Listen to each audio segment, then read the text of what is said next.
lógica formal.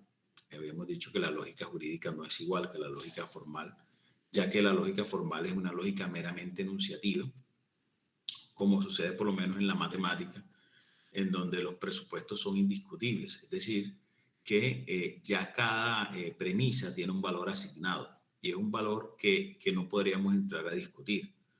Como en el plano de lo jurídico es un plano eminentemente dialéctico en el cual evidentemente se dan discusiones en torno a aspectos jurídicos y discusiones que parten de la base de que no hay unos valores preestablecidos, sino que surgen conceptos o surgen preconceptos a partir de ideas que se van desarrollando en cada persona y que finalmente obedecen a unos patrones, sí, pero unos patrones que dejan un margen de interpretación. Y por eso es que estamos en esta materia. ¿Sí?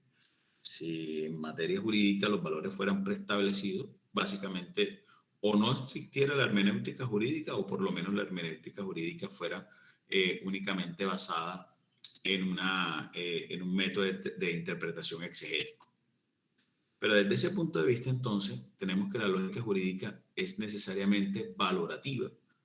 Y esto quiere decir que introduce criterios en los cuales se analizan valores frente a determinados aspectos que en su principio, o en principio, tendrían una categoría eminentemente jurídica, pero también tienen categorías extrajurídicas, porque no podemos desconocer que hay aspectos que, aunque no hacen parte del derecho, necesariamente entran a influenciar el derecho. Y desde ese punto de vista, entonces tenemos que esa lógica jurídica en principio es axiológica. Pero además de ser axiológica, ya habíamos comentado en varias clases que esa lógica también es ontológica en el sentido de que busca un fin, una finalidad. Y la finalidad es determinar lo que es justo aquí y ahora. Y hemos tenido muchísimos ejemplos en las clases anteriores. La semana pasada solamente analizábamos la influencia que tiene la equidad, la igualdad en la interpretación de la ley, la manera cómo debemos entenderla para que los conceptos jurídicos puedan tener realmente una valía y puedan entenderse de una manera mucho más amplia. Estuvimos analizando también, recuerdo, lo que tiene que ver con la discriminación positiva como un criterio para tratar de establecer o de hacer real esa equidad que promueve la misma constitución política. Entonces, toda esa circunstancia es porque el derecho en sí tiene un fin y es un ideal de justicia. ¿Qué sería justo? ¿Qué sería lo bueno? ¿Qué sería lo correcto? Entonces, en ese punto de vista, esa lógica entonces obedece a dos características, como ya lo mencionamos, una característica axiológica en el sentido de que podemos hacer valores o juicios de valor sobre las premisas que organizan o que estructuran un silogismo jurídico y al mismo tiempo porque tenemos la posibilidad de buscar con ellas un fin y ese fin es, como ya lo habíamos dicho, el ideal de justicia. Entonces, la lógica básicamente no es la que produce la decisión. La lógica, o más bien, la lógica no es la decisión en sí. La lógica es una herramienta que utiliza el juez para poder decidir de manera razonada un caso. Es decir, dentro de la idea de estructurar jurídicamente una decisión en la cual el juez parte de una premisa normativa, la cual debe ser interpretada. El juez interpreta la norma y al interpretar la norma el juez entra a determinar si efectivamente el hecho o el problema que está resolviendo, el núcleo fáctico del problema, es decir, los hechos, se encajan o no en la norma. Y para poder decidir si esos hechos se encajan o no en la norma, lo primero que tiene que hacer es un proceso de interpretación de la norma. En ese proceso de interpretación de la norma, precisamente esta semana tenía una clase con mis estudiantes de argumentación jurídica, que son los estudiantes de quinto, que Dios mediante los voy a tener también ustedes en ese momento. Analizábamos frente a la estructuración o la idea de lo que sería la argumentación, cómo cada método de interpretación normativa tendría una manera de argumentar.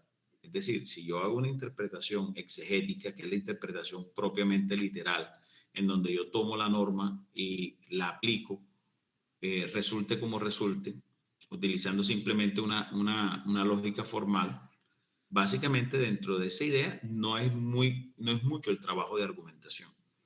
Pero si yo utilizo, como dice Dworkin, una actitud interpretativa y busco ajustar la norma a una determinada situación, aplicando juicios de valor y aplicando una idea de finalidad justa del derecho, claramente en ese momento yo entraría a aplicar o a tener la necesidad de argumentar de una mejor forma para explicar por qué yo me estoy apartando del tenor literal de la ley y estoy escogiendo un método de interpretación que a mi juicio se ajusta mejor a ese ideal de justicia. Bien, bajo esa perspectiva, entonces tenemos que normalmente cuando se trata de interpretar una norma y se escoge de manera natural un método de interpretación literal, que es el primero que uno en sí trata de escoger, aplicar la norma como está, necesariamente muchas veces nos vamos a encontrar que esa norma aplicada de esa manera nos va a conducir a soluciones absurdas. Ya hemos saciado aquí la clase de múltiples ejemplos en los cuales miramos cómo aplicar la norma de forma literal, es decir, aplicando los conceptos de forma literal, nos conduce a soluciones que no tienen sentido, como el ejemplo que hemos dicho 50.000 veces del parque cuando se habla de vehículos. Entonces yo no puedo montar patines, no puedo montar bicicletas, no puedo pasar a mi hijo en un coche.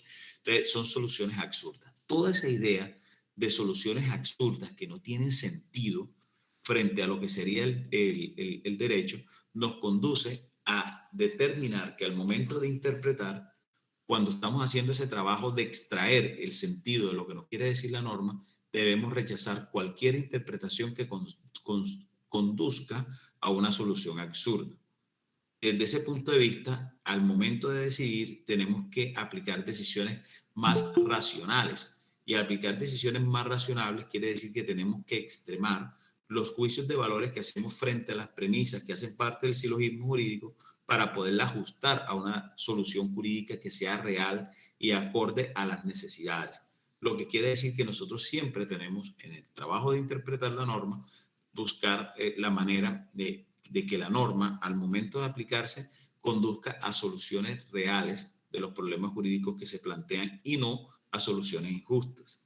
Desde ese punto de vista, entonces, el juez tiene que aplicar, ya lo hemos dicho varias veces en esta clase, debe aplicar tres acciones: interpretar, argumentar y motivar.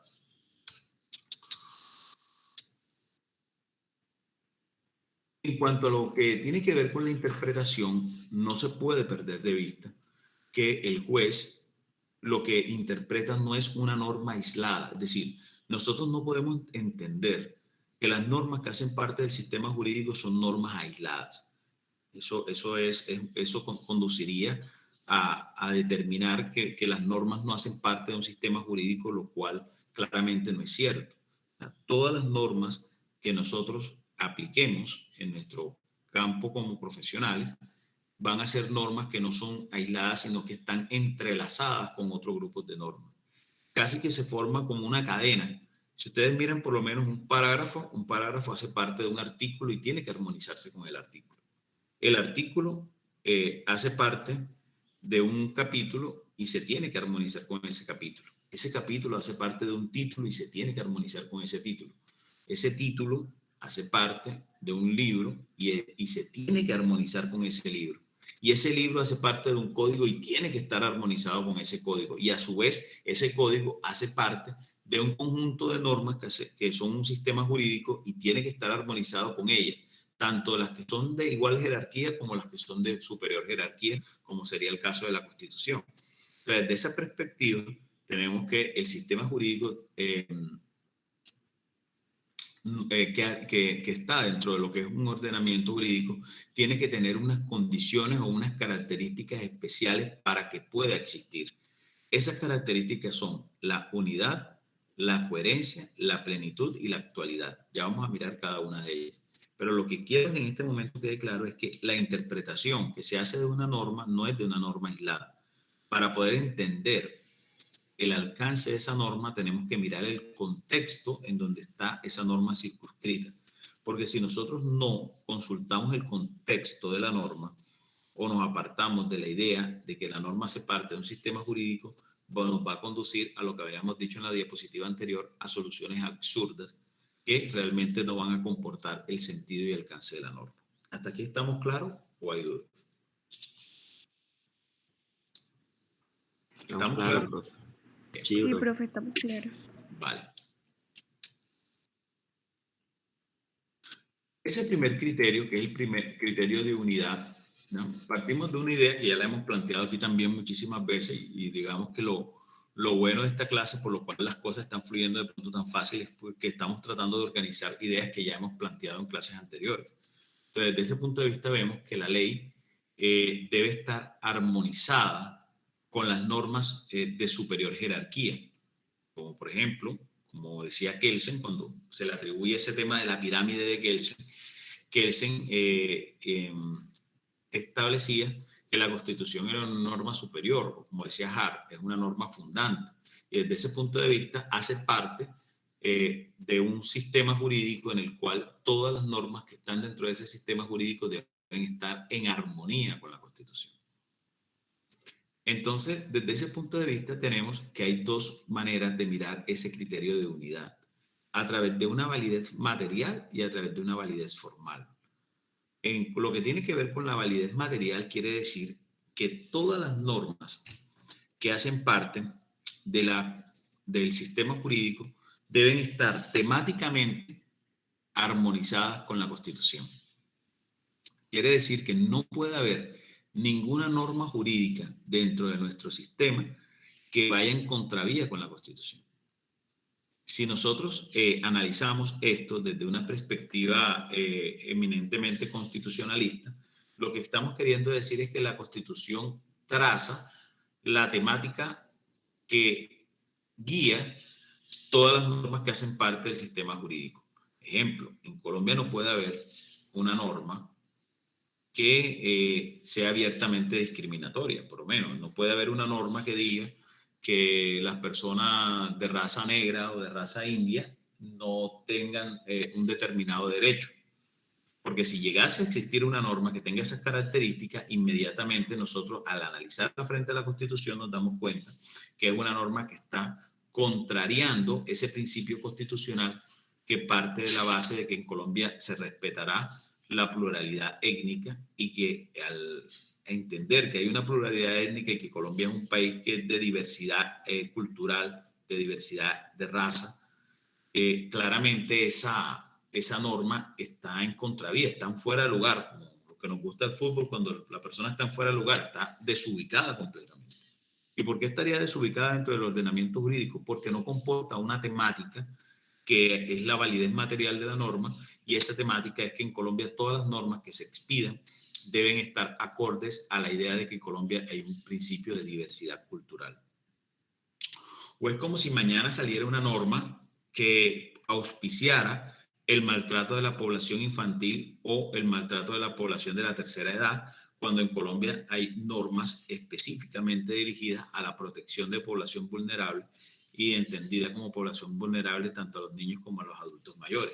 Entonces, esa es una norma que desde un criterio de validez material es inaplicable dentro del Estado. Por lo tanto, la validez material tiene que ver con que la Constitución fija unos temas, unos ejes temáticos, y todas las normas que hacen parte del sistema jurídico que están por debajo de la Constitución y ampliando la idea de Constitución, están por debajo del bloque de constitucionalidad, deben estar necesariamente, deben estar correlacionadas con ese sistema jurídico, con esas normas, perdón, con esa Constitución. No puede haber ninguna norma que se escape de ese criterio constitucional. En cambio, la validez formal tiene que ver con aspectos en donde la ley, la Constitución, crea los procedimientos para la elaboración, sanción y promulgación de la ley, que fue lo que vimos en la clase anterior, hace como 2 o 3 clases, cuando hablábamos de los tipos de leyes y señalábamos unos requisitos para que esas leyes puedan ser aprobadas. Esos requisitos no me los inventé yo, esos requisitos no están en ningún libro, ¿no? Esos requisitos están directamente en la Constitución Política. O sea, si ustedes analizan los requisitos que establecimos para cada una de esas leyes, esos requisitos están dentro del capítulo de la Constitución Política que habla del Poder Legislativo. ¿Qué quiere decir eso? Que es la misma ley, la misma Constitución, perdón, la que está fijando los parámetros o los procedimientos para la elaboración, sanción y promulgación de todos los tipos de leyes que existen en Colombia. Entonces, ya el criterio de validez formal no tiene que ver con el tema del que trate la ley, sino tiene que ver con que al momento de elaborarse esa ley haya respetado o se haya respetado en su procedimiento de aprobación mejor, se haya respetado los parámetros constitucionales que se establecieron para ese tipo de ley. Entonces, desde esa perspectiva, cualquier tipo de ley estatutaria, ley, ¿cuáles fueron las que vimos ese día? ¿Quién me las recuerda, por favor? ¿Sí están ahí? Libros ordinaria, estatutaria. ¿Qué otra? Bueno, sigamos, leyes orgánicas, etc. Todas esas leyes que vimos en ese momento tienen unos requisitos especiales. Y esos requisitos especiales que está dándose desde el punto de vista constitucional para su aprobación hacen parte de los criterios de validez formal. Entonces, si se llegase a aprobar una ley estatutaria o una ley orgánica sin que se haya cumplido con una mayoría que se haya establecido para la aprobación de ese tipo de leyes, claramente estaríamos violando un procedimiento constitucional de formación o de elaboración de la ley, por lo tanto esa norma no tendría una validez formal. Entonces, para resumir, el criterio de unidad tiene que ver con que todas las normas van a versar sobre los mismos temas de los que expide la Constitución o de los que salen de la Constitución, y desde ese punto de vista tenemos una validez material. Y que al momento de formación de la ley, las normas deben seguir ese proceso de elaboración, sanción, promulgación y publicación que establece la misma Constitución Política. Profe, eso era lo que yo le decía en la clase pasada sobre la ley esta de garantía, que la ley ordinaria modificó una estatutaria. Claro, indudablemente estaríamos frente a un problema de validez que es formal, ¿no? Miren que este presidente, yo no estoy criticando al presidente, de pronto no se me va a ofender los uribistas, yo no soy ni uribista ni antiuribista, yo realmente nunca he estado de acuerdo con la polarización política. Yo en este momento estoy más como de centro, pero no centro democrático, sino un centro político que no quiero irme ni para el extremo a la derecha ni para el extremo a la izquierda. Del centro con Fico, no mentira. ¿De quién? De Fito. Ah, Fito, el que fue alcalde de Medellín. Ah, ese. Bro. No, fíjate que me gusta más el otro, Alejandro Gaviria. Bien. Pero bueno, dejemos la política a un lado. A lo que quería hacer referencia, ya me hiciste ir la paloma, es que, ahora se me olvidó, que estábamos tocando, que se me fue la paloma. Usted dijo que el presidente... Bueno, que este presidente ha tenido muchísimos problemas con el tema de las leyes. Mira que cuando salió la ley esta de la cadena perpetua, yo apenas vi la ley, yo digo, hombre, esta ley, esto no aguanta un análisis de la Corte Constitucional. Y recuerdo que lo discutí en ese momento con unos estudiantes, no sé si fue con el grupo de ustedes, Andrea, o no, o fue con, bueno, yo sé que fue con uno de estos grupos a los que yo les estaba dando clase en ese momento, y yo recuerdo que yo les decía, hombre, esta ley es absurda. Y máxime, porque yo recuerdo, hace como 3 años yo tuve la oportunidad pues, de tener un contrato con la Cámara de Representantes, en donde básicamente se estaban haciendo, o la función que yo tenía en ese momento era analizar unos proyectos de ley que iban a reformar el código penal, ¿ya? Varios proyectos de ley que iban en procura de reformas de varios artículos del Código Penal. Y entonces, desde esa perspectiva, tuve la oportunidad de conocer de primera mano documentos que tienen que ver con la política criminal del Estado, criterio de política criminal del Estado. En Colombia hay una podríamos decir como una junta, un comité que se encarga de evaluar cuál es la política criminal del Estado. Y recuerdo que todos los conceptos que se emitían de ese comité iban en contra de la aprobación de esa cadena perpetua. Entonces, es más, yo creería, yo pienso que ya como salió esa ley, ya yo en ese momento tenía una cláusula de confidencialidad sobre el contenido de esos documentos, pero ya esos documentos deben ser a esta altura públicos porque ya salió hace mucho rato. Deme un segundo, yo creo que debo tener de pronto por aquí, porque precisamente discutí ese tema con un amigo hace como 2 meses. Política criminal, debo tener por acá.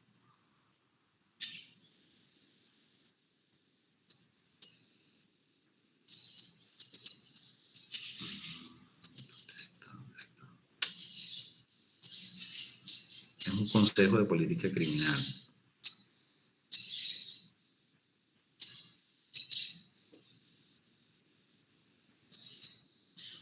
Bueno, Andrea, más bien me recuerdas, por favor, para ver si ubicamos ese documento, porque me interesa mucho que de pronto lo miremos un momento para que se den cuenta ustedes cómo a esa altura ya el Consejo de Política Criminal del Estado había dado un concepto desfavorable para la aprobación de la cadena perpetua en Colombia.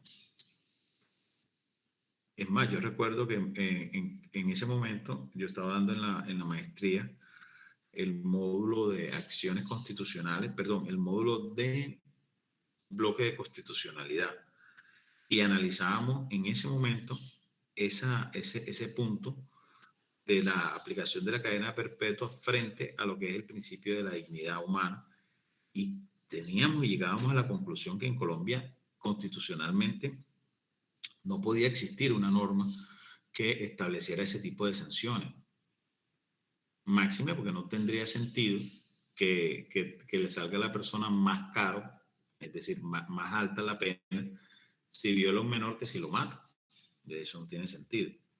Haciendo pues lo que habíamos hablado hace 8 días sobre ponderación.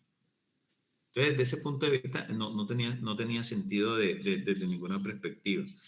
Y aún así se llevó, pienso yo que por populismo jurídico, se llevó ante los estrados, el Congreso, ese proyecto se aprobó, y ahí vino todo este problema gravísimo que tuvimos con esa ley que más duró la celebración del Congreso que la decisión de la Corte de tumbarla. Entonces, fíjense que realmente es como una ausencia, en este caso un ejemplo clarísimo de invalidez de la norma o invalidez material de la norma por apartarse de un eje temático que había trazado la Constitución política. Bien, vamos a continuar. Yo después busco el documento y se lo comparto para que lo discutamos, lo proyectamos aquí en clase y lo discutimos en un momento.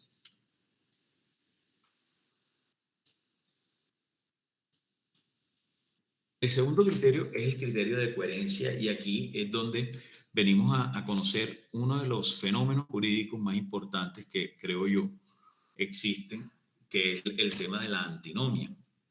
Vamos a mirar que las leyes no se pueden contradecir entre sí. Si se llegasen a contradecir entre sí, se da el fenómeno de la antinomia, que significa la coexistencia dentro de un mismo ordenamiento jurídico de dos normas que se contradicen. Básicamente, para poder solucionar este conflicto, nosotros tenemos que basarnos en 3 situaciones concretas que darían la solución. El criterio de jerarquía de la norma, o lo que se conoce como lex superior, en el cual la norma superior siempre va a prevalecer sobre la norma inferior. El criterio de especialidad, que se conoce como lex specialis, que es cuando la norma superior cuando la norma que regula un caso específico prevalece sobre una norma que regula un caso general. Y el criterio de cronología, que simplemente alude a que una norma posterior va a prevalecer sobre la más antigua. Lo que quiere decir que si una norma superior llegase a contradecirse con una norma anterior, se da la derogatoria tácita que tuvimos la oportunidad de analizar hace como 3 semanas. Entonces, frente a esta situación de antinomia, es decir, de incongruencia o incoherencia de dos normas que coexisten dentro del mismo ordenamiento jurídico, debemos solucionarlo a partir de cualquiera de estos tres criterios: jerarquía, especialidad y cronología. ¿Está claro o no el tema de la antinomia?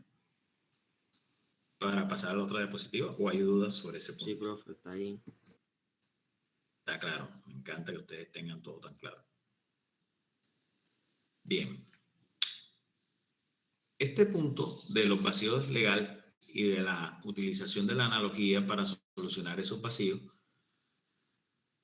tiene que ver un poco con este criterio que tenemos acá, que es el criterio de la plenitud.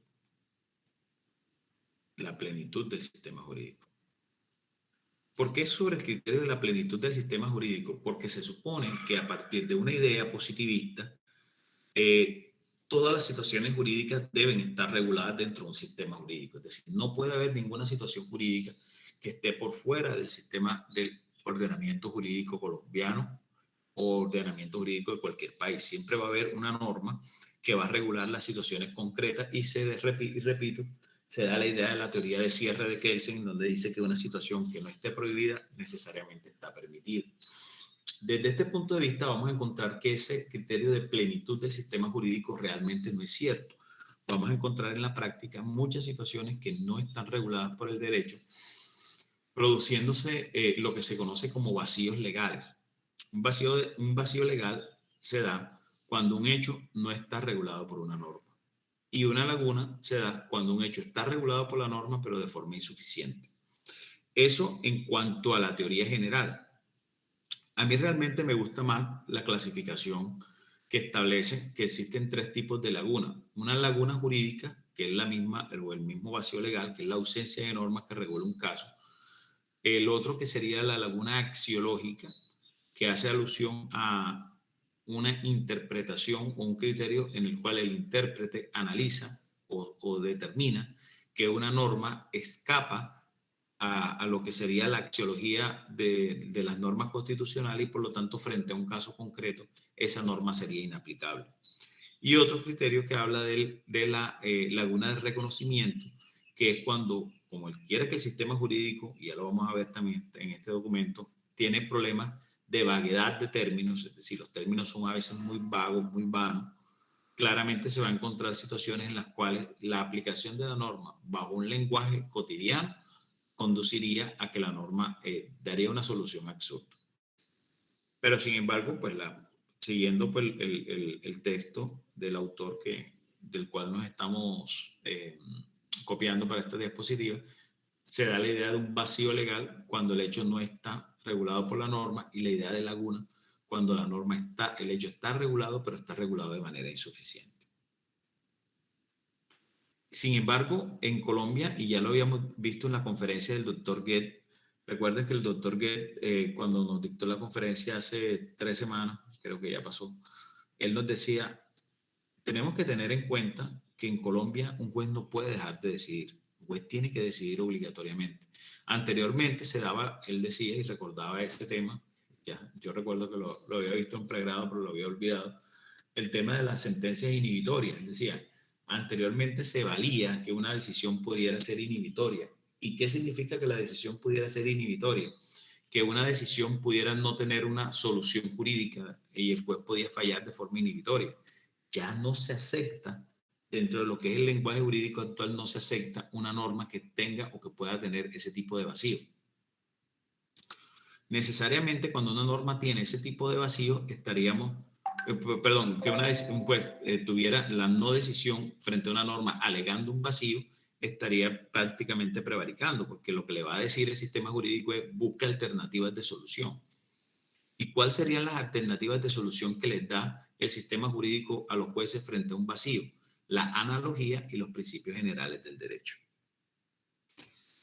Particularmente, yo recuerdo que yo analizaba en mi trabajo de tesis de maestría, que básicamente se refirió a esto, y yo tenía que descartar dentro de las hipótesis jurídicas de solución a mi problema, tenía que descartar por qué no lo solucionaba a partir de la idea de una antinomia. Y máxime porque el problema jurídico que yo planteaba me llevaba a una disyuntiva en el cual había, por un lado, un vacío legal, pero el vacío legal no era el que generaba el problema como tal. El problema lo generaba la aplicación inapropiada de la norma, lo cual se conducía a una laguna axiológica. Entonces, en ese momento yo tenía que explicar en mi tesis por qué la analogía no podría ser una forma de solución del problema y por qué sí podía alegar unos principios generales del derecho como fuente, no de solución del problema concreto, sino como fuente de determinación de una analogía. Y recuérdame, Andrea, por favor, que no se me olvide, para que en la próxima semana hablemos del principio de integración normativa y cómo ese principio de integración normativa nos va a servir precisamente con relación directa a este tema, nos va a servir para solucionar problemas de vacíos legales y problemas de lagunas que vamos a encontrar dentro de las diferentes normas. Pero en el punto de la analogía, tenemos que la analogía permite, al encontrar similitudes frente a dos normas que hacen parte de un mismo sistema jurídico, buscar que la solución o establecer soluciones jurídicas que no estén determinados dentro de una norma solamente por el hecho de que las situaciones jurídicas que se están regulando tengan características idénticas. Y desde ese punto de vista aquí lo relevante sería encontrar el presupuesto principal o el punto neurálgico del supuesto jurídico que estamos tomando como base para realizar la analogía. Sin embargo, la analogía tiene una limitación, que la analogía solamente serviría para saciar los vacíos legales que se dan siempre y cuando estemos frente a una norma que establezca o que cree un derecho. No podríamos aplicarlo frente a normas prohibitivas porque está prohibida la analogía de mala parte, es decir, una analogía sobre normas que crean o que imponen obligaciones. Entonces, digamos que ese carácter limitativo de la analogía nos llevaría a que no sea, en la mayoría de los casos, un criterio para solución de vacíos legales, sino una parte de los vacíos legales o una subclase de vacíos legales que serían los vacíos legales sobre normas que creen beneficios o derechos. Hasta aquí está claro, ¿no? Eso ya lo habíamos mencionado. Y en el documento que yo les envié sobre los fuentes subsidiarias de derecho, hablábamos de la analogía y hacíamos referencia precisamente a esto. Y es más, nos aventurábamos a establecer que existían dos tipos de analogía. Recuérdenme cuáles son los tipos de analogía, a ver si recuerdan. Una analogía iuris, creo que. Ajá. ¿Y cuál era la analogía iuris?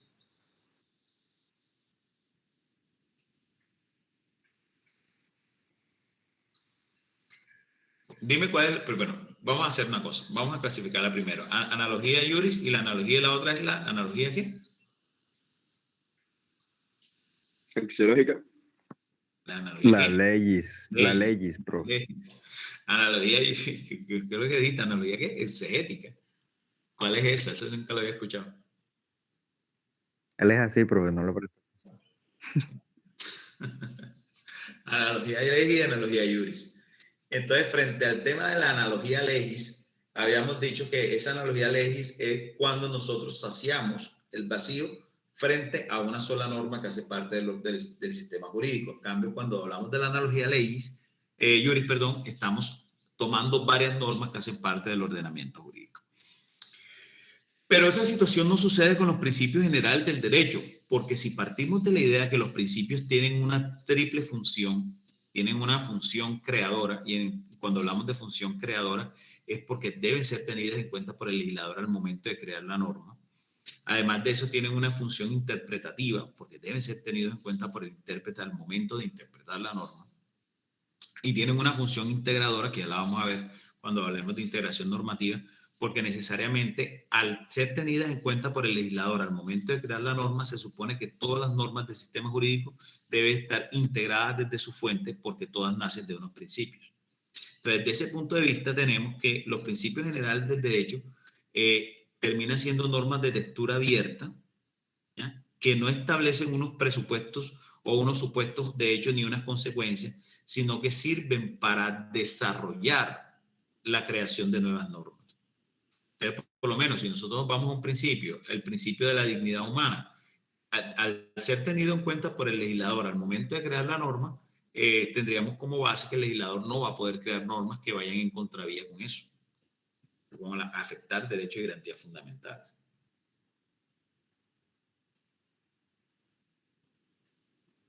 Bien.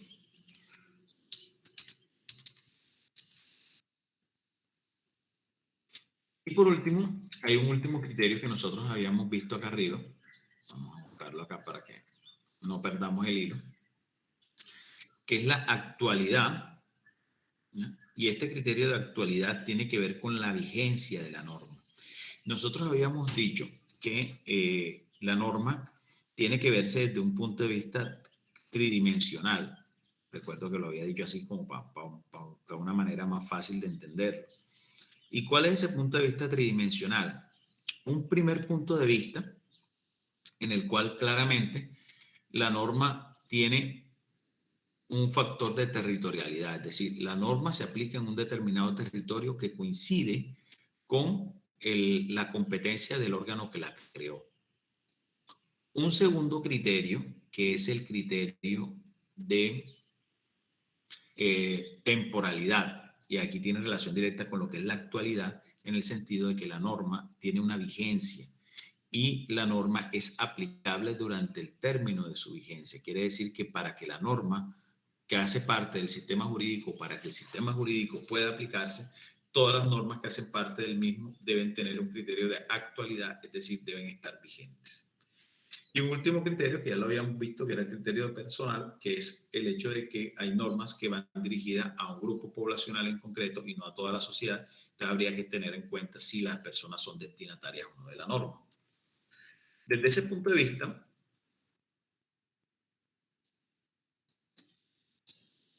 no podemos perder de vista que toda norma que hace parte del sistema jurídico, o más bien que el sistema jurídico como tal tiene una naturaleza lingüística. Es decir, que existen unas palabras que hacen parte de las expresiones que usted utiliza, pero que esas expresiones tienen unos problemas, como por ejemplo el problema de la vaguedad. ¿Qué significa la vaguedad? Se da cuando una norma que hace parte de un dispositivo jurídico, es decir, que hace parte de un precepto normativo, necesariamente es demasiado abierta y tiene estándares que son indeterminados, como por ejemplo la expresión conducta deshonrosa. Lo que puede ser considerado para mí como conducta deshonrosa puede ser diferente a lo que piense, por ejemplo, mi mamá.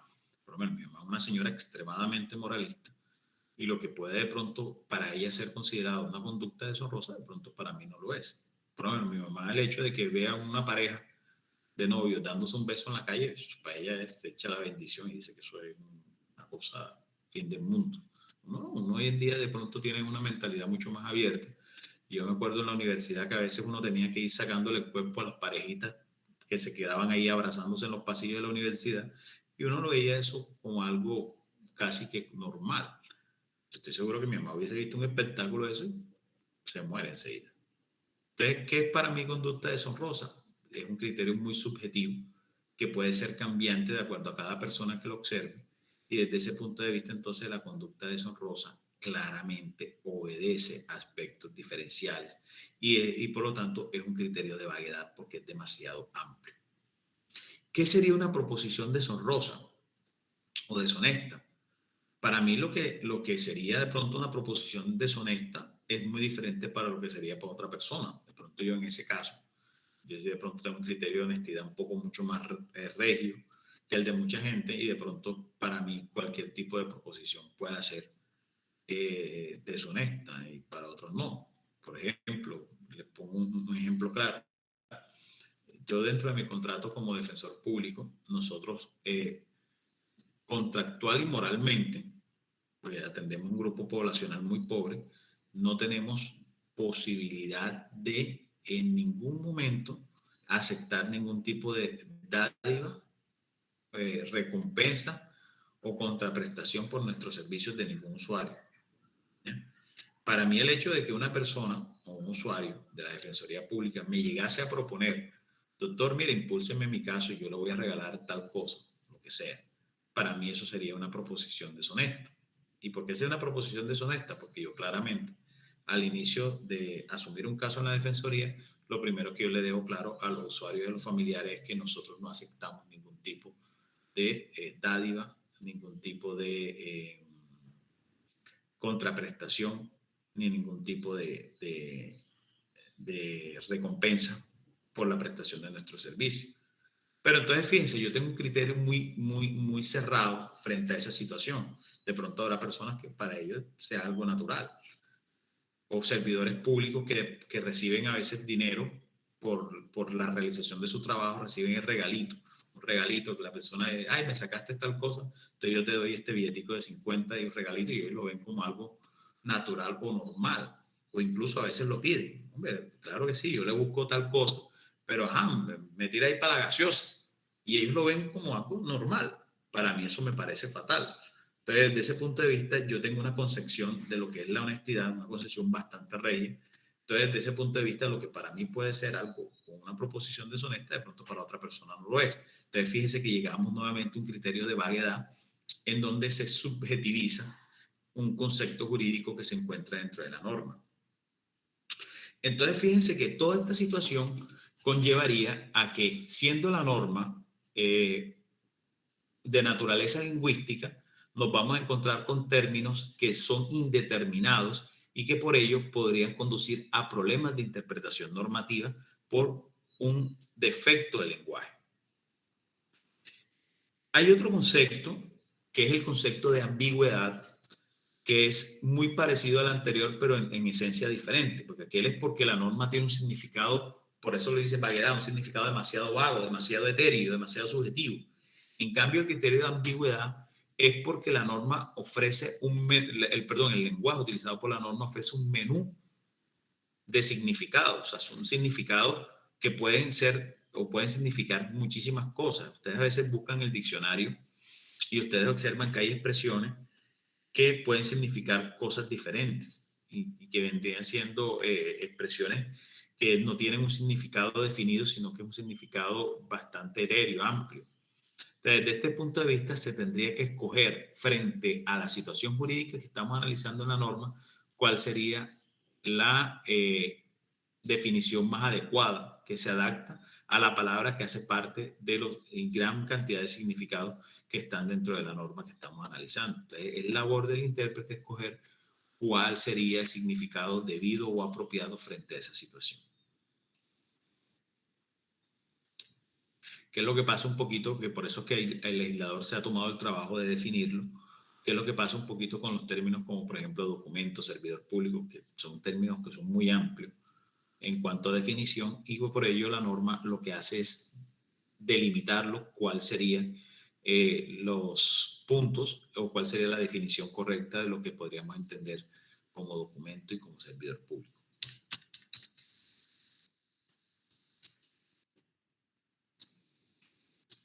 Aquí viene entonces el problema de la interpretación. Interpretar es buscar el sentido de la norma, es decir, hacer que la norma sea comprensible. Interpretar es buscar la razón de lo que el lenguaje normativo quiere decirnos. Y habrá casos o habrá momentos en los cuales el lenguaje es demasiado complejo y entonces tendríamos que hacer un trabajo, ya lo habíamos dicho, de definición del lenguaje para tratar de determinar qué fue lo que nos quiso decir la norma. Toda esta situación nos lleva a que el proceso de interpretación se maneja en tres niveles. Un nivel de seguridad positiva, un nivel de seguridad negativa y un nivel de penumbra o de indeterminación. Voy a tratarlo de explicar de una manera muy sencilla. Casi que cuando hablamos de un criterio, vamos a tratar de compartir acá una hoja de Word para tratarla de usar como pizarra.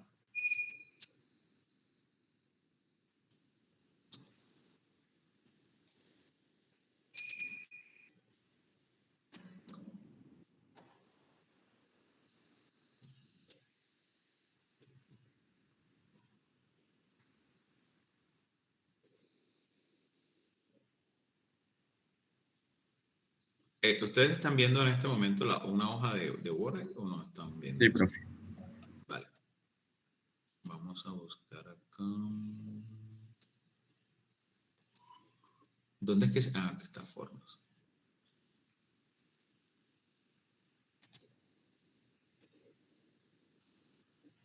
Bien.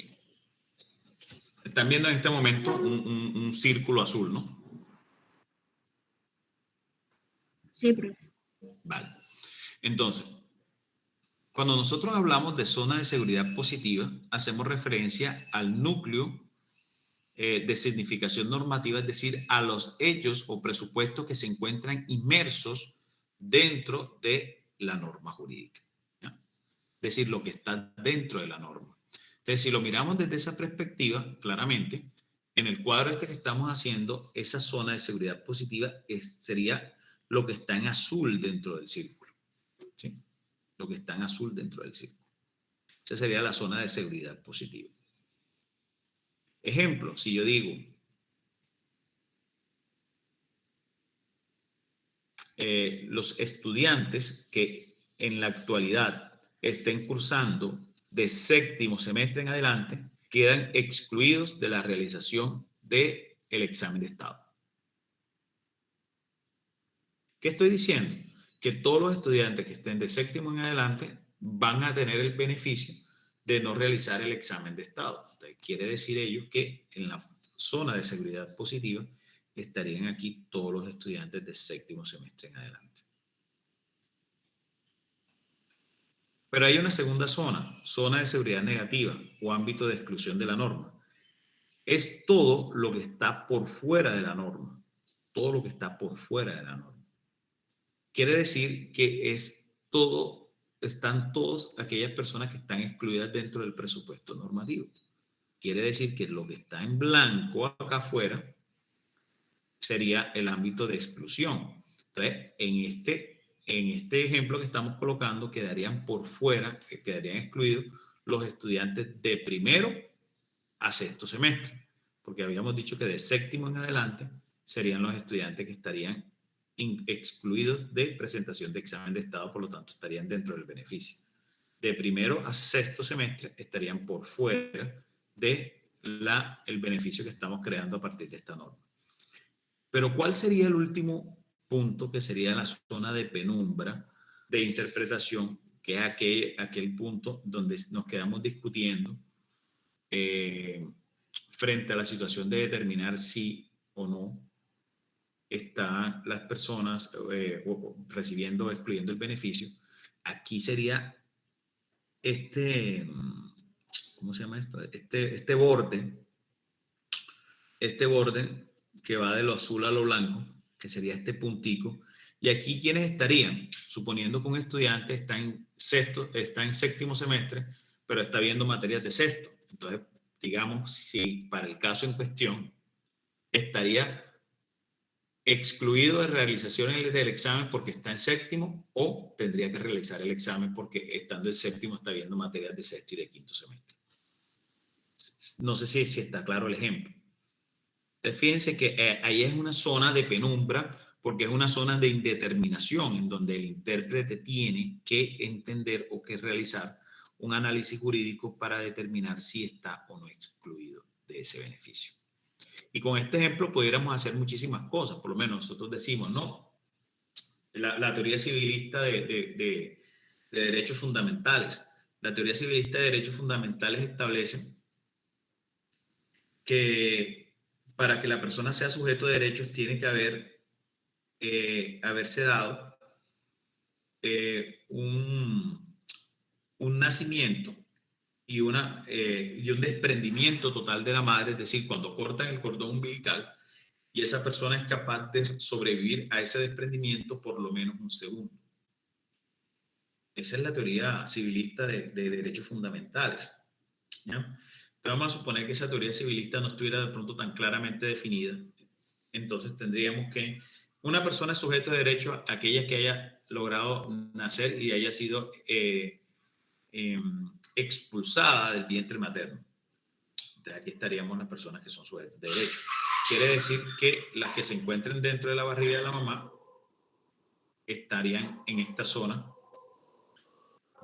Denme un segundito que Escucho por ahí un tema de los perros, esto que están.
Tengo unos cachorritos acá y había uno que lloraba y no sabía qué era lo que pasaba y fue que se trató pues de entrar y le cayó como una rejita de madera, pues, que se tiene ahí para que ellos no se pasen. Le cayó encima y se quejaba del dolor en la patita y pensé que era que se había partido la pata, pero no, parece que solamente fue un golpe. ¿Por dónde íbamos? Discúlpenme la interrupción.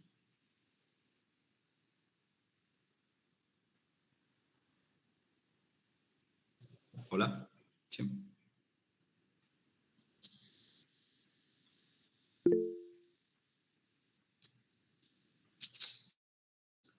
Bueno, estamos en el ámbito de... Entonces, es como con relación al ejemplo de la teoría civilista de cuándo comienzan los derechos.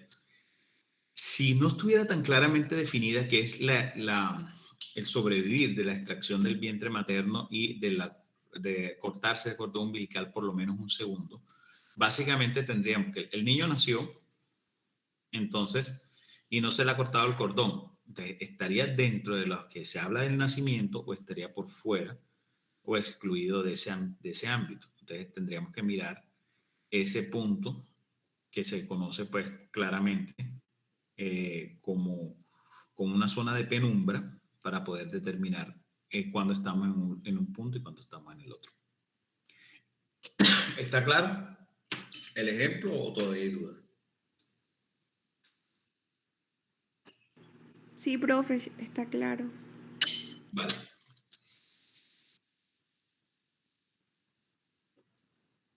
Bien, bien, bien, bien, bien, bien, bien. Estamos. Bien. Continuemos entonces.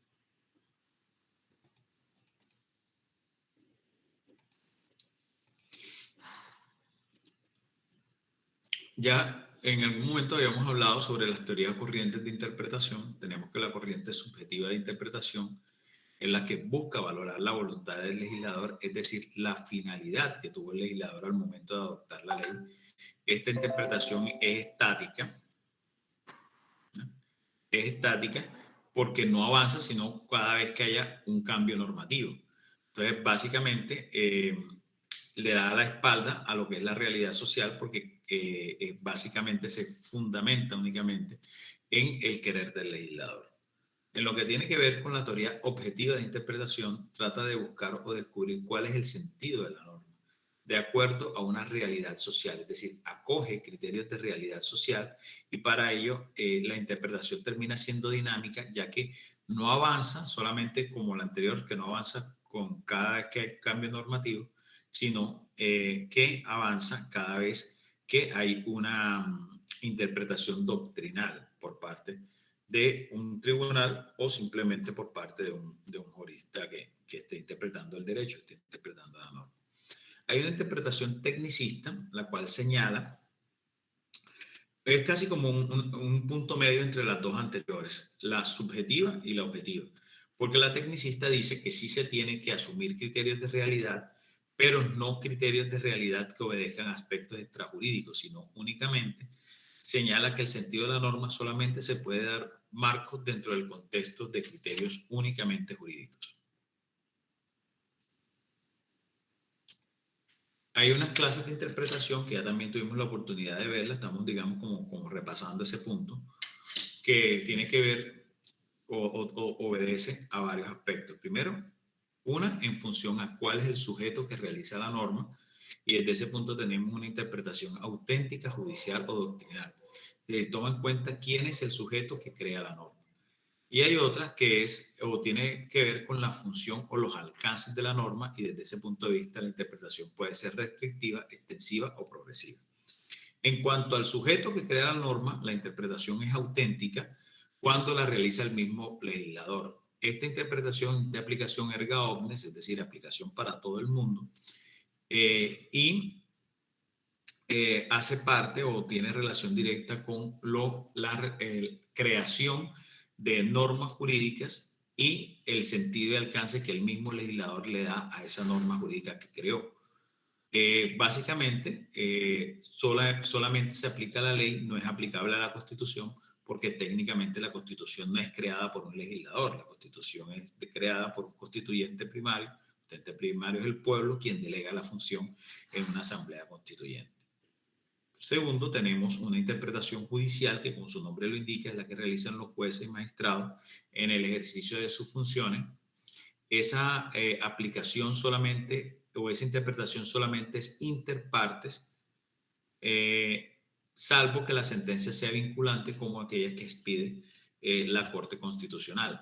Pero hay que tener en cuenta, en términos generales, hay un aspecto importantísimo que sirve de criterio de interpretación de otras decisiones judiciales dentro de esa coherencia que debe existir dentro del sistema jurídico.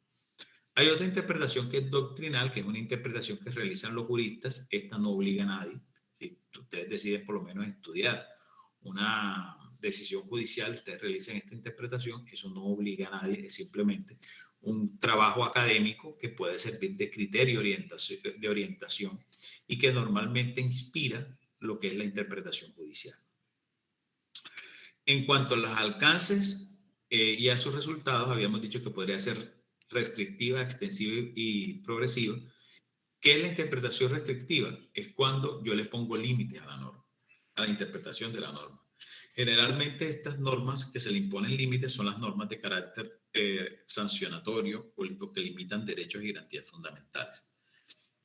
La interpretación extensiva es cuando, por el contrario, se amplifica los alcances de la norma. Y esta se da cuando la norma dispone beneficios y derechos. Y por último, la interpretación progresiva, en la cual algunos autores mencionan, y por eso la traemos acá, se da cuando la interpretación se va acomodando de acuerdo a los cambios sociales. Como por ejemplo, lo habíamos dicho hace 8 días, una norma que hable de inviolabilidad de correspondencia. La idea de lo que es una correspondencia hoy en día ha variado mucho con relación a lo que era hace 20 años, Por lo tanto, es diferente la forma de interpretación de cada una de ellas. Va variando y va avanzando. Ya los métodos de interpretación lo habíamos visto, repasémoslos un poco. El método de interpretación gramatical o literal, que parte del significado de la palabra. Este es un método que es fácil porque no requiere ningún tipo de argumentación, simplemente se aplica la norma. Y se fundamenta la argumentación del mismo en que la norma está señalando eso y punto, sin entrar a hacer cualquier otro tipo de consideración. El método lógico-sistémico, que es un método de interpretación que parte de las reglas de la lógica haciendo un análisis lógico de cada una de las normas. Y aquí encontramos varias formas de interpretación. El argumento a contrario, porque repito, este método lógico al ser diferente al método literal sí necesita argumentarse. El método de argumentación a contrario, esto es una clasificación tomada del maestro italiano Riccardo Guastaini. El método de interpretación a contrario parte de la idea de que si no se dan los presupuestos, entonces tampoco se puede dar la conclusión. Es decir, si no se cumplen los presupuestos establecidos en la norma, tampoco se podrá cumplir con la condición. El método a fortiori, que parte de la idea, o tendría dos vertientes, que parte de la idea de que se aplica de lo general hacia lo especial y viceversa. Es decir, método a fortiori, hace relación a que si se puede lo más, se puede lo menos, pero esto se podría ver desde un punto de vista donde se extiende la aplicación de la norma y otro donde se restringe la aplicación de la norma. Y por último, el argumento ad absurdum, en donde se establece que ninguna norma puede conllevar a una solución absurda. Por lo tanto, cuando la norma, aplicando un método de interpretación literal, conduce a una solución absurda, el intérprete se debe apartar de esa solución normativa y buscar una solución que se acomode más al sentido y al fin de la norma.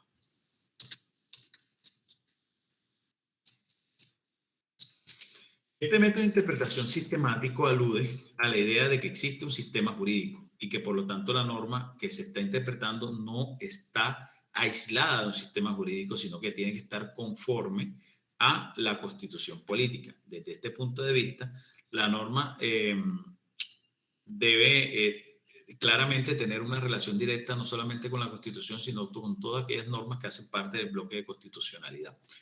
Quiero que notemos algo ahí, quiero que investiguemos este tema para dentro de 8 días, que tiene que ver con el bloque de constitucionalidad como herramienta hermenéutica. Anoten, por favor, investigar sobre el bloque de constitucionalidad como herramienta hermenéutica.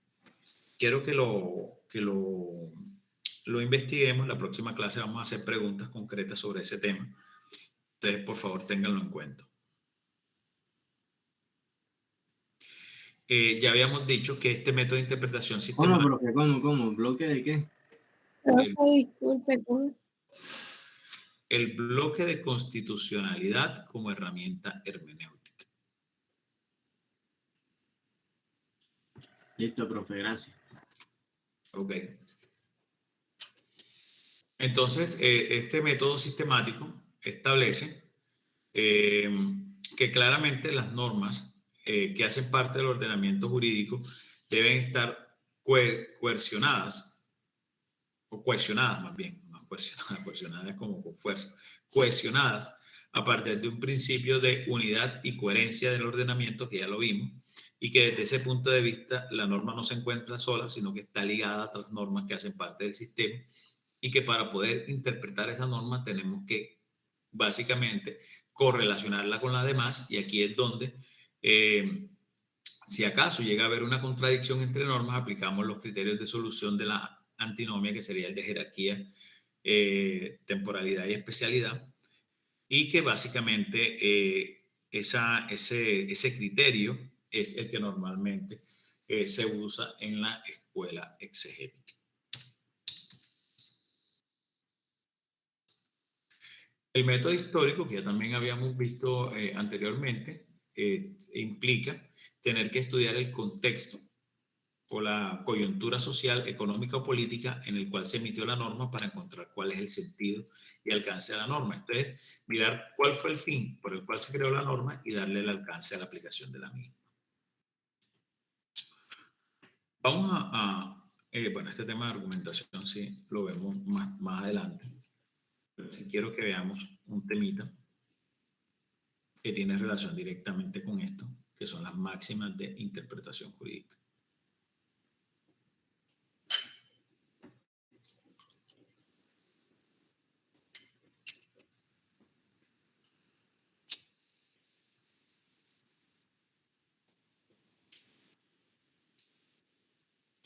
Habíamos visto entonces que de acuerdo al alcance de la norma hay una posibilidad de interpretar las normas de carácter extensivo y otra interpretando la norma de carácter restrictivo. Esto no es nuevo, ¿ya? Básicamente las reglas de interpretación actuales obedecen a aforismos jurídicos que se han venido trabajando desde hace muchísimo tiempo y que esas máximas podríamos traerlas a colación a través de expresiones que se han venido acuñando a lo largo de la historia y que básicamente llevan a tener casi que como unas reglas generales de interpretación normativa. Tenemos cláusulas restrictivas, tenemos cláusulas planificantes y tenemos cláusulas privilegiantes, según cuál sea la actitud del intérprete y básicamente haciendo alusión a si la norma se le va a aplicar un significado restrictivo, un significado extensivo, un significado favorable. Vamos a mirar algunas. Máxima restrictiva. Aquí se va a optar por el significado más restringido de la norma. Básicamente encontramos la cláusula que habla de la excepción de estrictísima interpretación. ¿Qué significa la cláusula de excepción de estrictísima interpretación? Que las excepciones contenidas en la norma son de estricta interpretación. Es decir, que si la norma establece una excepción, esa excepción no se le puede aplicar analogía, que esa excepción es de estricta interpretación y que por lo tanto no se podría nunca amplificar el alcance de la excepción contenida en la norma. Ejemplo, si la norma dice, se le va a colocar un impuesto a todos los ciudadanos colombianos, o más bien una norma que ordene, se le colocará la vacuna de COVID, por citar un ejemplo, a todos los ciudadanos colombianos, excepto y establece un grupo poblacional. Esa cláusula, esa excepción establecida por la norma es de estricta interpretación.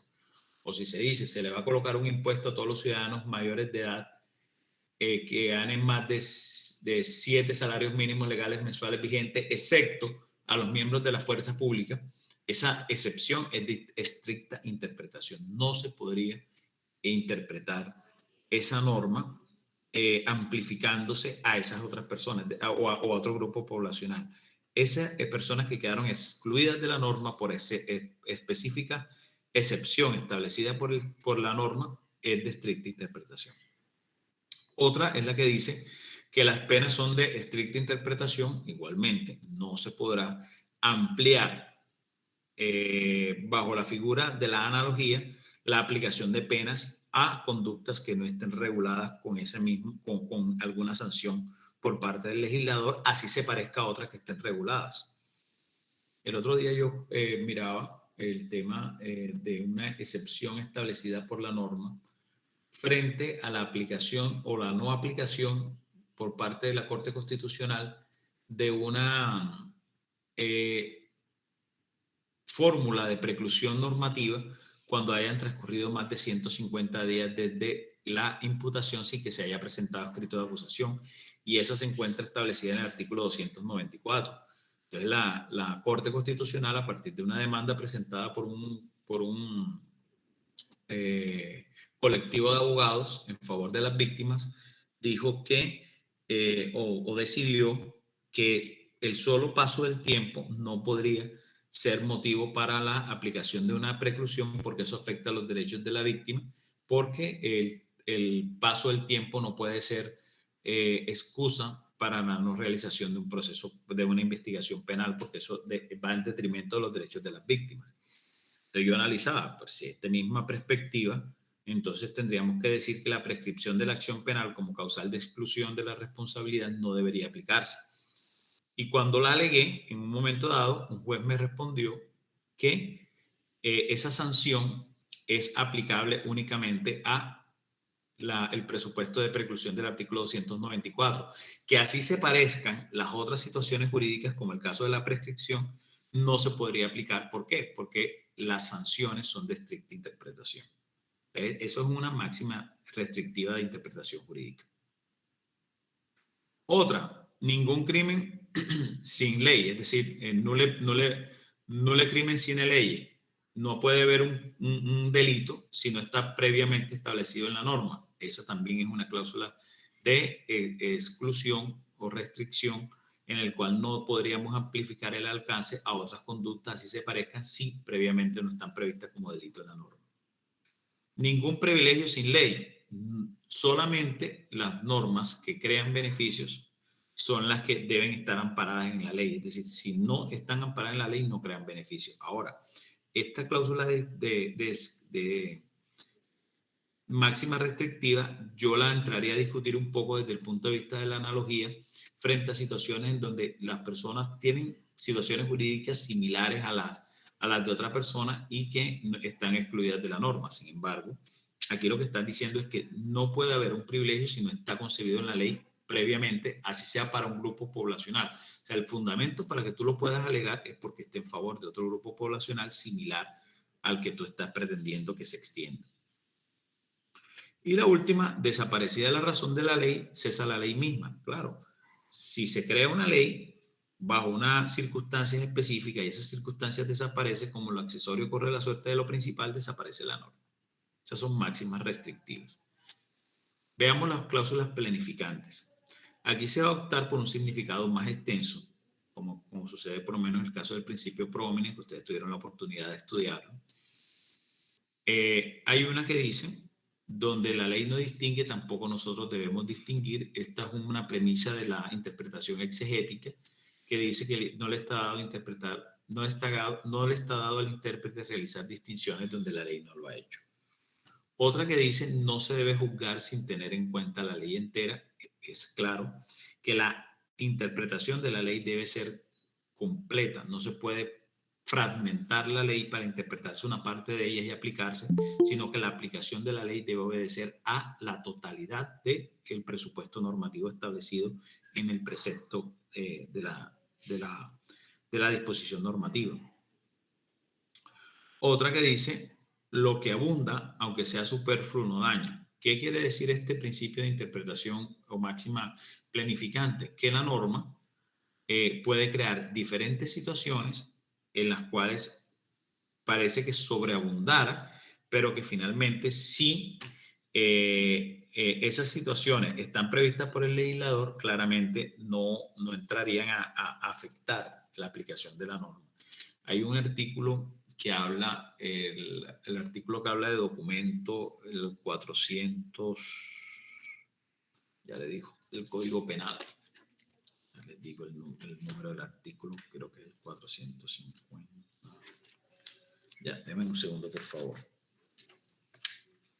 Que ustedes observan la redacción de ese artículo y esa redacción de ese artículo es casi que tediosa, porque te da una cantidad de ejemplos de lo que sería el documento, pero se vuelve casi que tediosa esa lectura del artículo porque no lo he podido encontrar. Bueno, el artículo que habla sobre la definición de documento en el Código Penal te da por lo menos como 30 o 20 definiciones, ejemplos de lo que sería un documento y parece tedioso, pero básicamente dentro de lo que es la máxima planificante, lo que abunda, aunque sea superfluo, finalmente no dañas. Obedece a distinciones que hace el legislador para efectos de clarificar un poco más cuál es el alcance de ese tipo de situaciones. Y por último tenemos las cláusulas privilegiantes, que son cláusulas que crean privilegios especiales ante situaciones concretas, como por ejemplo el indubio pro reo, que es un principio de derecho penal, donde dice que siempre la duda va a favorecer al procesado. También podríamos ampliarlo al campo laboral, lo que se llama el indubio pro operario, que es la norma que establece que en caso de duda la norma siempre va a favorecer al trabajador.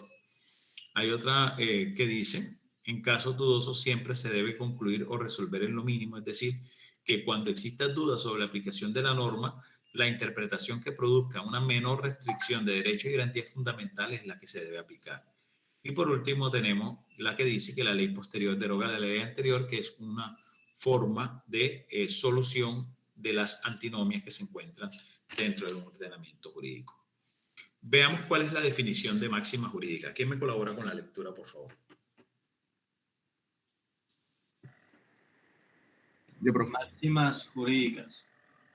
Es un veredicto, axioma legal o máxima jurídica normalmente escrito en latín y que expresa concisamente un concepto o regla evidente. El objetivo manifiesto era conseguir aclarar la confusión y desorden sistemático obrante en el derecho canónico y en el derecho consuetudinario de su época, en exceso diversificados y confusos.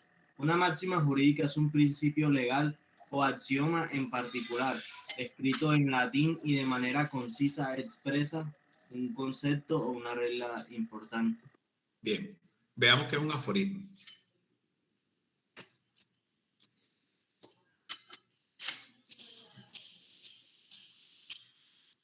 ¿Quién lo lee, por favor? Yo, profe. Gracias. Los aforismos. Los aforismos son sentencias breves doctrinales que se proponen como reglas de alguna ciencia o arte, en este caso del derecho. Su contenido da lugar a máximas jurídicas que proveen de reglas de conducta general y que son fuentes históricas del derecho. Bien, entonces estos son dos términos que obviamente aluden a información que tiene relación directa con aspectos generales de terminologías que se han venido acuñando en el derecho a lo largo de la historia y que de manera concreta se aplicarían a situaciones como podría ser las que ya hemos venido señalando y que normalmente se escriben en latín, pero que expresan simplemente el sentido y alcance de situaciones que en una época se dio la necesidad de crearse para organizar un poco la forma de interpretación de normas que tenía un carácter extremadamente general. Yo les voy a plantear aquí una cosa que me parece importante. Ya les se las voy a pasar al WhatsApp.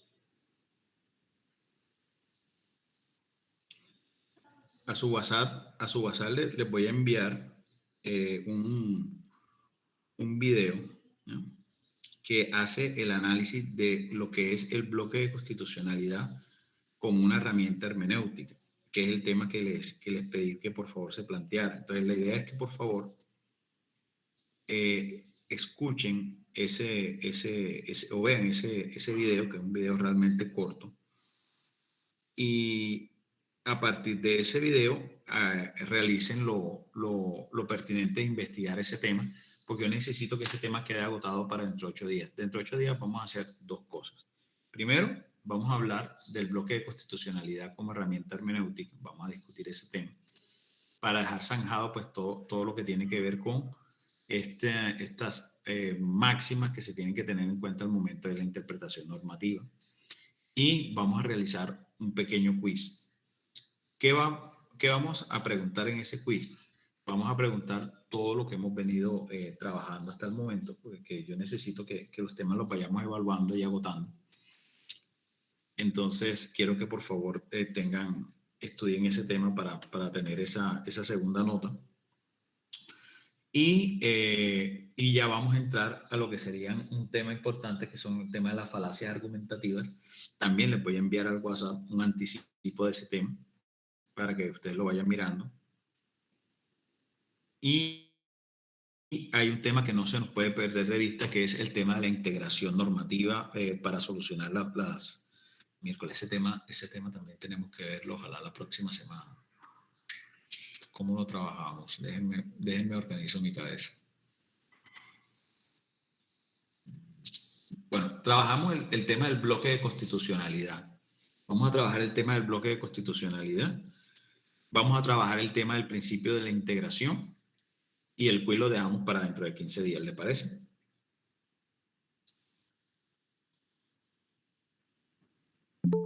Bueno, profe. Listo, perfecto. Entonces, yo les voy a pasar el video para que por favor en el tiempo que queda de clase, ustedes observen la información que les voy a mandar y lo conversamos dentro de 8 días ese tema. ¿Les parece? Sí, profe, ¿nos podría enviar las diapositivas? Claro, ya se las envío.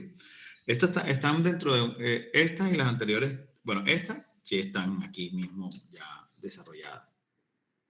Bueno, pero espérate, antes de terminar, nos estábamos volando este tema son básicamente unas 4 o 5 diapositivas. Vamos a mirar esta evolución histórica de las máximas jurídicas solamente para que ya el tema quede enunciado. ¿Quién nos puede colaborar con la lectura de eso?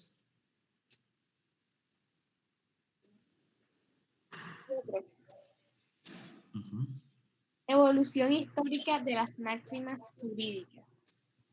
Aunque los aforismos fueron utilizados en sus inicios en los escritos griegos y de ahí a la medicina, damos nota del tránsito de ellos hacia los brocardos como figuras específicas de la literatura jurídica en el pueblo romano.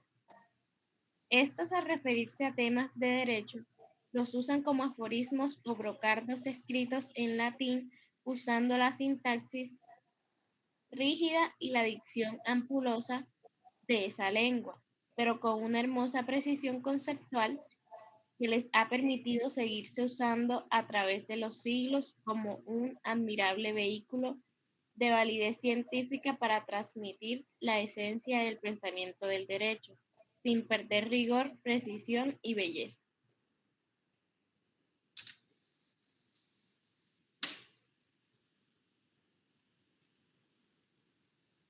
Continúa, por favor. Evolución histórica de las máximas jurídicas. La ciencia del derecho requiere de expresiones científicas universales que le permitan tener un vínculo de comunicación conceptual para arribar a otra conclusión. Las grandes instituciones jurídicas y los aforismos se deben a que los juristas tuvieron la oportunidad de participar directamente en la formación del derecho como lo hicieron los romanos. Gracias a la obra compiladora de Justiniano, conocemos gran parte de las disposiciones normativas de diversas épocas del derecho romano, mismas que sirvieron de base al movimiento codificador del siglo XIX. Fíjate que básicamente tenemos que los sistemas jurídicos antiguos no estaban codificados. Los sistemas jurídicos antiguos estaban hechos normas que casi que de manera aislada contenían una cantidad de disposiciones jurídicas que se venían dando a partir del derecho consuetudinario. O sea, básicamente surgía una costumbre, esa costumbre se generalizaba. A partir de esa generalización de esa costumbre, teníamos que se llevaba o se aplicaba de forma casi que de una obediencia que estaban haciendo las personas ante la necesidad de tener algún tipo de regulación. Yo decía en estos días en una conferencia que dictaba que los seres humanos siempre tenemos que vivir en sociedad, pero cuando vivimos en sociedad siempre buscamos o tenemos la necesidad de establecernos una regla, y que eso es casi que una situación como intrínseca en los seres humanos. Y yo explicaba cómo uno observa niños pequeños jugando y ellos que se ponen a jugar y básicamente comienzan a actuar de una determinada forma, señalándose una regla. Entonces, si hay una persona que incumple la regla, los demás amiguitos le dicen, eso no vale. Y yo les decía a las personas que estaban escuchando mi conferencia, les decía, ¿por qué no vale eso? No vale porque simplemente está por fuera de lo que ellos anteriormente se establecieron como regla. Entonces, si están jugando al escondido, dicen, no nos podemos esconder más allá de los límites del parque. La persona va a contar hasta 50. Entonces, si cuenta hasta 20 y sale enseguida a buscar, los demás amiguitos dicen, no, no vale, habíamos dicho que tenías que contar hasta 50. Entonces se están estableciendo unas reglas que ellos entienden que si no se obedecen es inviable la realización del juego. Entonces, eso mismo sucede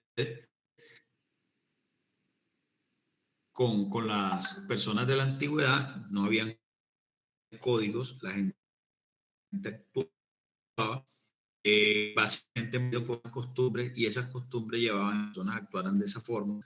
Posteriormente, esas mismas costumbres se llegaron, pero por último, o al final de todo esto, las personas, ¿qué era lo que hacían? ¿O hacia dónde iba dirigido el comportamiento de las personas?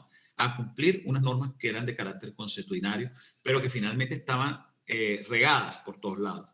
El Justiniano lo que hizo fue organizar jurídicamente todas esas normas y se trajo a colación una compilación general que finalmente terminó siendo, digamos, la posibilidad que hemos tenido nosotros de conocer las normas del derecho romano, que finalmente son inspiración de las normas actuales. Pues nuestro derecho nace del derecho romano, y que eso motivó el movimiento codificador del siglo XIX, un movimiento civilista, de donde nació el Código Civil nuestro, que es básicamente basado en gran parte de las instituciones jurídicas romanas.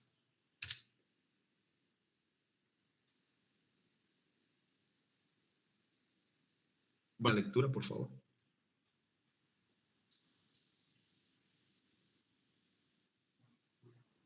Los antecedentes de las máximas jurídicas los encontraremos en las fuentes históricas del derecho romano principalmente, como son la Ley de las 12 Tablas. Sin embargo, las fuentes del derecho en el periodo republicano de Roma y en cuyo tiempo se gestaron numerosas máximas jurídicas son: la ley según Gallo es lo que el pueblo ordena o estatuye. La ley de las 12 tablas.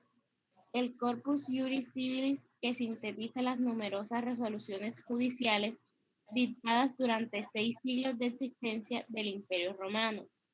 Los historiadores afirman que de 3 millones de decisiones judiciales se logró compilar la experiencia de estos tribunales en cerca de 50.000 máximas jurídicas, lo cual constituye la materia básica de la enseñanza del derecho en el mundo occidental.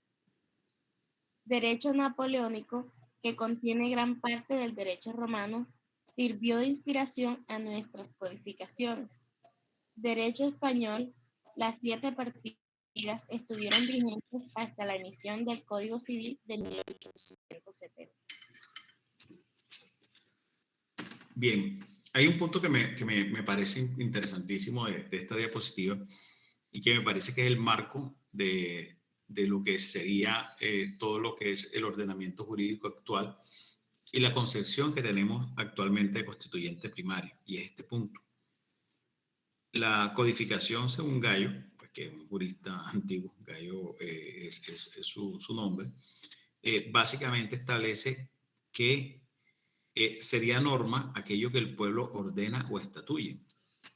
Y no tenía que ser diferente, porque realmente es el pueblo el que comienza a actuar de una manera obediente frente a unas determinadas disposiciones. Ya habíamos dicho que todo esto nace del derecho consuetudinario. Entonces el mismo pueblo comienza a obedecer reglas de conducta que posteriormente se positivizan.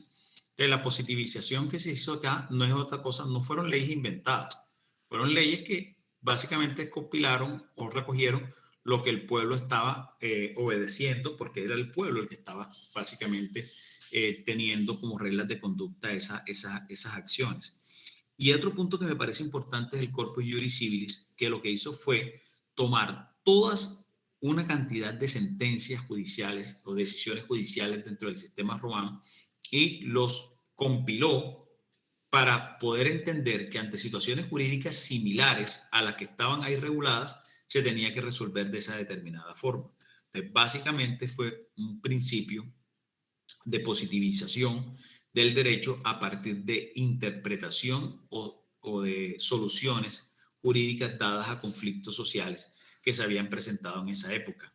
Entonces, casi como un inicio de lo que sería la aplicación pues, de un derecho basado en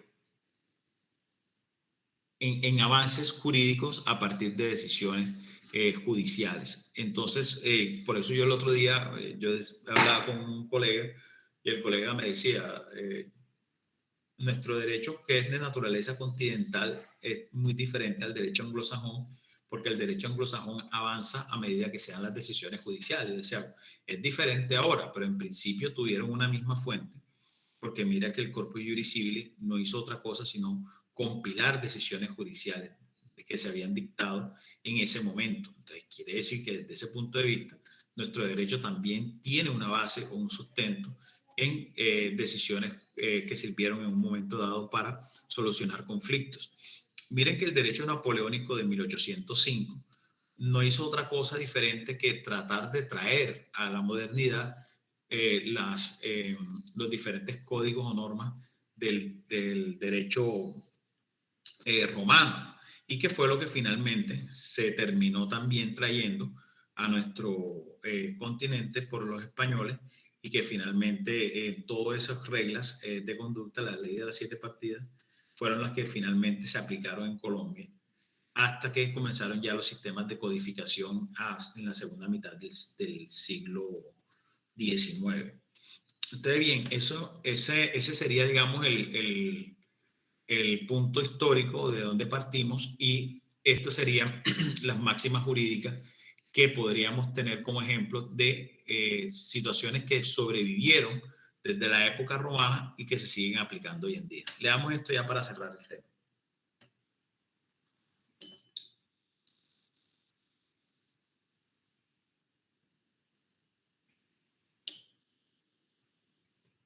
Leo, profe. Sí. Ubi eadem legis ratio. Lee la parte en español para que no nos enredemos con el latín.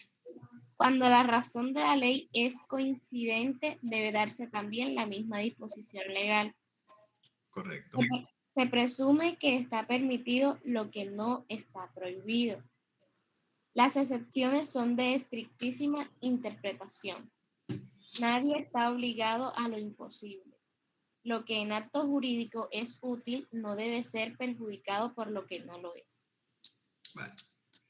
Y vamos a ver qué es el concepto de brocardos para que quede ya cerrado el tema. Es un veredicto, dicho, axioma legal o máxima jurídica. Ahí que dice ahí que tener cuidado. No, pero este ahí está malo, ¿verdad? Este ahí es H-A-I. A ver. Ese ahí es de lugar, de sitio, ahí. Y ahí cabe. Vamos a corregirlo enseguida.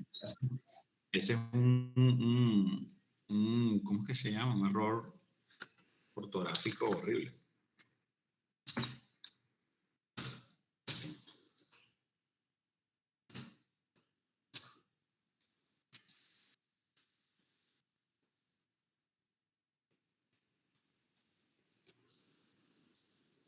Bien. Ahora sí. Hiérelo.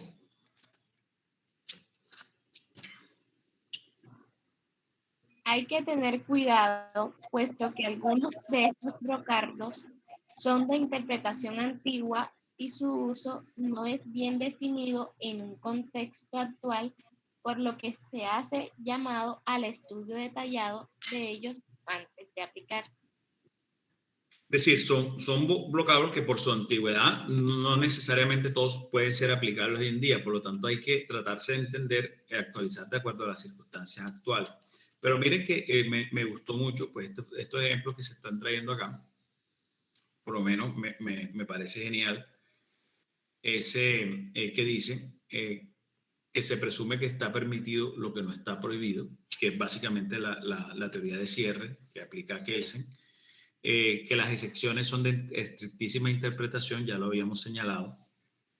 Esa alegación de que nadie está obligado a lo imposible, que es la que normalmente se alega en situaciones contractuales en las cuales cambian las las condiciones iniciales con las cuales se tuvieron en cuenta al momento de la firma de un determinado acuerdo o contrato.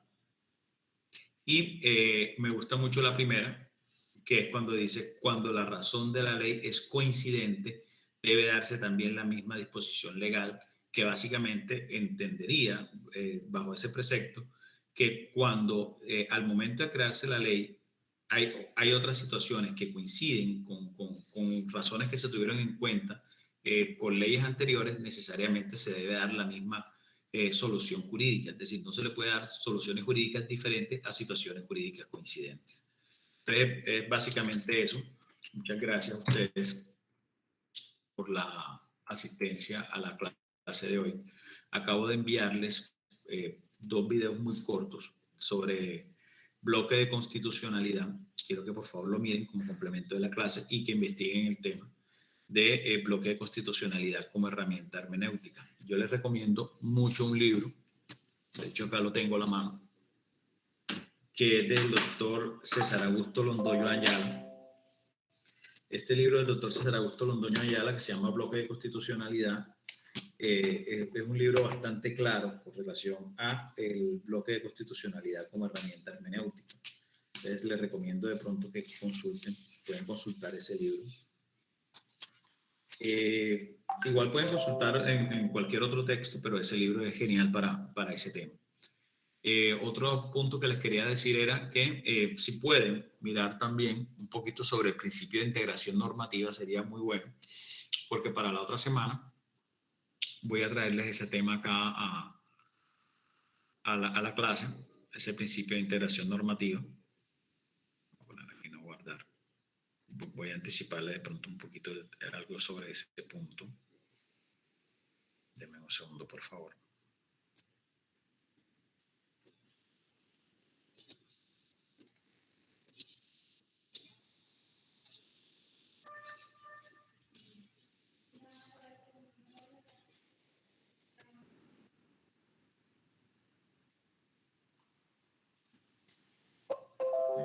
Es que les quiero mostrar algo. No sé si está aquí en este cuadro.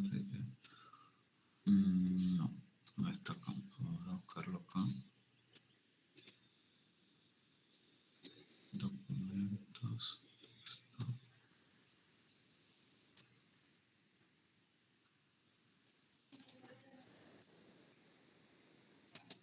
Profe, usted no tiene este libro en PDF.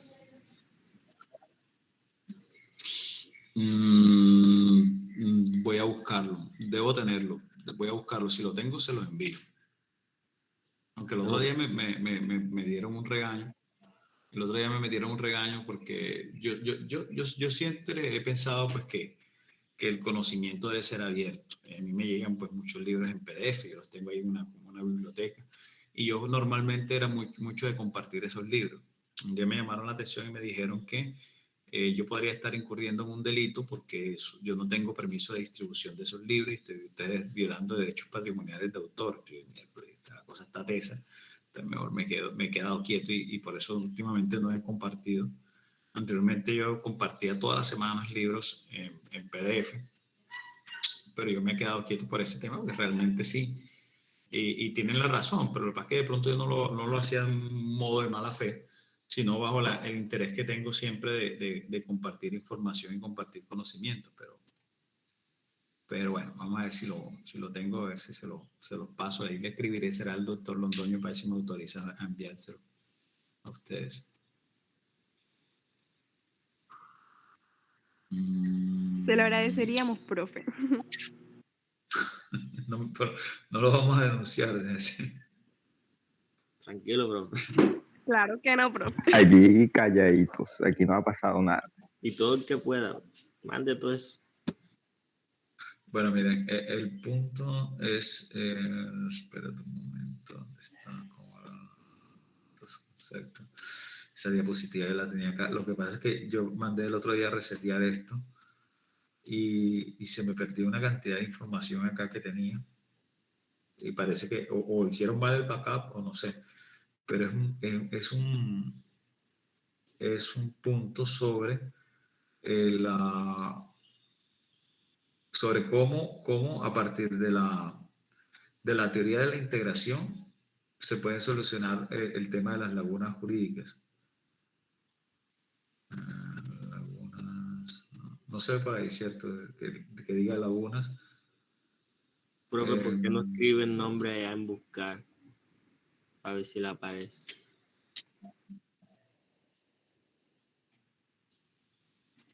Vamos a ver, integración. Integración. Parece que no. No está ahí. Lástima, porque sí me hubiese gustado de pronto por lo menos darles una pincelada con respecto a ese punto, porque es bastante interesante con relación a todo lo que estamos dando ahora.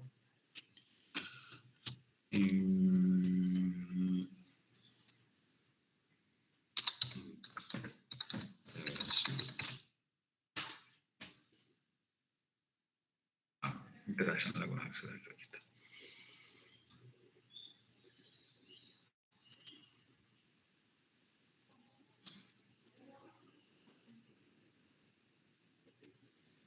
Me avisen cuando vean el PDF, por favor. Ya, profe. Miren que aquí básicamente, en este documento, que vamos a ver en una semana, comienzo hablando de lo que es la laguna axiológica. ¿Qué sería la laguna axiológica? Y posteriormente, una vez ya queda, digamos, el ejemplo bien señalado de lo que sería la laguna axiológica y ya queda clarificado el concepto, vamos a mirar cómo se regula en el ordenamiento jurídico colombiano a partir de sendas sentencias de la Corte Constitucional, que es la que más ha trabajado este tema de las lagunas axiológicas. Y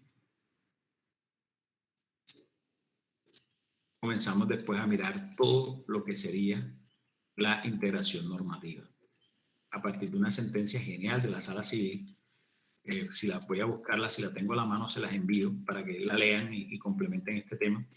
Yo siempre he pensado, miren que yo tengo una visión muy clara de estas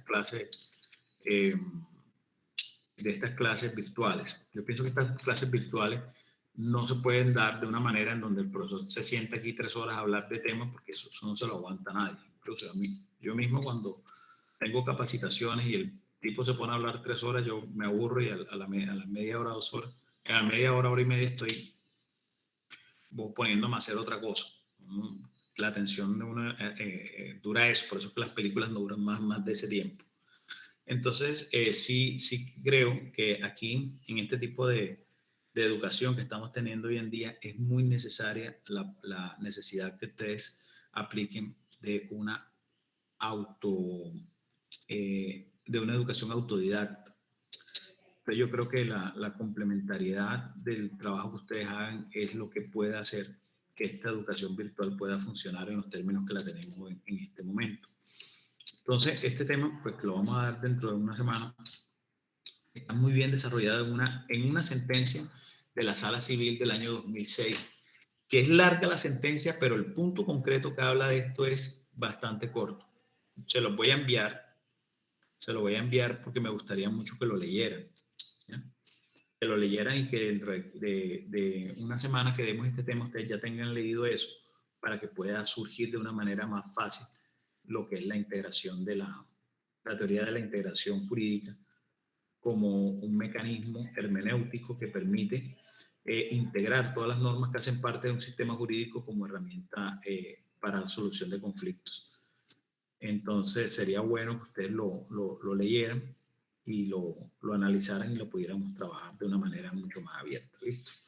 Este tema también se los voy a enviar, estas diapositivas, para que las tengan ustedes allá y quede enunciado esa información ahí y ustedes se dediquen a complementar todo lo que estamos dando en clase. ¿Están de acuerdo conmigo? Sí, profe. Vale. Sí, profe. Vale, entonces les agradezco mucho su atención. Ya les voy a pasar toda la información esta para que ustedes la vayan trabajando y dentro de 8 días nos reunimos y tratamos de evacuar todo. Vamos a hacer, les repito, un quiz. No va a estar complicado el quiz, no va a ser nada diferente a lo que hemos dicho redicho y recontradicho. Así que el que prestó atención en clase lo va a pasar con mucha facilidad. ¿Listo? En 15 días, pues. En 15 días, sí, tienes razón. 15 días. La próxima semana terminamos esta temática. Muchachos, les agradezco mucho, les mando un fuerte abrazo. ¿Me podrías repetir, profe, por favor?